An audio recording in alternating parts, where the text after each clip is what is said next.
بسم اللہ الرحمن الرحیم۔ میں شروع کرتا ہوں اللہ کے نام سے جو بڑا مہربان نہایت رحم والا ہے۔ اپنی زندگی کے ایک خاص موڑ پر ہم سب سوچتے ہیں کہ ہم اپنی زندگی میں کیا کر رہے ہیں، ہماری زندگی صحیح راستے پر چل رہی ہے یا نہیں، یا ہم ترقی کر رہے ہیں یا نہیں۔ اگرچہ ہماری زندگی کے ہر پہلو میں مختلف مسائل ہیں، لیکن پیسہ کمانا ایک عام مسئلہ ہے جو ہر کسی کو درپیش ہے۔ پیسہ سب کچھ نہیں ہوتا، لیکن ہر چیز کے لیے پیسے کی ضرورت ہوتی ہے۔ مزید پیسہ کمانے کے 3 طریقے یہ ہیں۔ نمبر 1، پیسہ کماؤ۔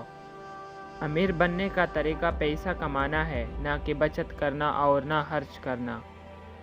پیسہ بچانا اور پیسہ خرچ کرنا آسان ہے، لیکن آپ کو پیسہ کمانے کی ضرورت ہے۔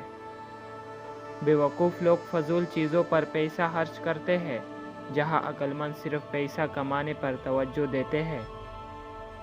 آپ کو ناپسندیدہ چیزیں خریدنے سے گریز کرنے کی ضرورت ہے، اس کے بجائے زیادہ پیسے کمانے کی کوشش کریں۔ آپ کو اپنے آپ کو تیار کرنے کی ضرورت ہے، اپنے آپ پر توجہ مرکوز کریں اور خود کو ترتیب دیں اور پیسہ کمانے کا ایک مقصد طے کریں۔ دوسرا، زیادہ پیسہ کمانے کے لیے زیادہ اہم ہے۔ نمبر 2، زیادہ پیسے کمانے کے لیے پیسے کا استعمال کریں۔ آپ پیسہ کمانے کے لیے سخت محنت کر سکتے ہیں، لیکن اگر آپ ہوشیاری سے کام نہیں کر سکتے تو آپ اپنی باقی زندگی بھی کام کریں گے۔ لہٰذا آپ کو پیسہ کمانے کے لیے پیسہ استعمال کرنے کی ضرورت ہے، یعنی آپ کو پیسہ کمانے کے لیے پیسہ خرچ کرنے کی ضرورت ہے۔